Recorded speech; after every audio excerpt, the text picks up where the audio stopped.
Goeie. Hoe is er aan de hand? Wat ben je onderaan? Wat zeg je? Wat ben je van wat u aan het doen bent? Nou, niet veel. Nee. Nee, het regent. Ja. Ja, we proberen iets te kopen hier, geloof ik. Aha. Ja. U dacht, En wat wilt u nog meer weten? nou, Of ik ook uit Friesland kom? Nou, Nee, ik kom uit Twente. oh, Dat is heel van naast, hè? u gaat nu uzelf interviewen, ja? Dat kan ook. Ja, dat begreep blijkbaar. Maar het regent, maar toch staat u dus liever buiten dan dat u mee gaat de winkel in. Nou, met dames, dat is altijd moeilijk om... ja. Het duurt lang, hè? Ja, is ook zo. Nou, Ja. dat valt best wel mee hoor. Ja? Ja, Ja, we gaan maar niet klagen hoor. Nee, mag je niet klagen? Ja, mag ik wel. Nee, dat mag Maar niet. ik doe het Nee, niet. maar er staat erbij. En wat Ja. heeft u met uw oor? Nou, ik ga dat allemaal niet speciaal vertellen. Oh, oké. Maar het is niet zo fijn. Oh, oké. Kijk, dat moet nog vanaf.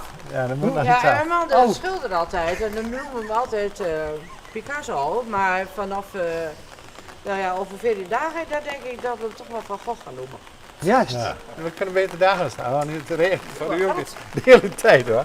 Zullen we dat eens gaan doen? Maar Ja. valt er nog meer te beleven in de mooie Ja, maar verhalen? ik Nou, ga maar, daar... maar u mag dus ook graag schilderen? Ja, dat doe ik ook. Nou, dat klopt. Ik moest dat eigenlijk. Want ik heb iets gehad en ik kon niet zo goed meer spreken enzovoort. En toen zei ze, nou dan moet je mensen gaan schilderen of zo. Misschien is dat voor u. Nou, dat nooit gedaan. Daar ben ik mee begonnen. En ja, dat gaat, op zich gaat het hartstikke goed. Maar wat is er dan gebeurd? Nou, in mijn hoofd zit een heel groot gat. En dat heb ik gekregen op een gegeven moment. En dan kun je niks meer spreken. Het is afasie heet het. Ja, precies. Afasie, je kent Ja. dat? Ja. En een gedeelte kan ik goed zien. Oké. Nou, dat soort dingen. En dan is ze toevallig bezig met een bril.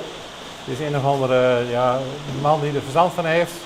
En we gaan nu proberen te kijken dat je dat rechts toch via je telefoon, via je foto, en via de De bril? dat we dat gedeelte kunnen zien. Ah, oké. Daar zijn ze wel heel druk mee bezig. Wonderlijk. Ja, Maar dat u nu even op dat woord niet kon komen, ja dat komt dat dan soort wel dingen, van. ja. Dat heeft u nu heel vaak. Ja, dat klopt. Maar u bent wel in een vrolijke stemming. Ja, maar mijn vrouw ook. Maar dat is Oh, ja. namelijk, ja, maar dat is het allerbelangrijkste.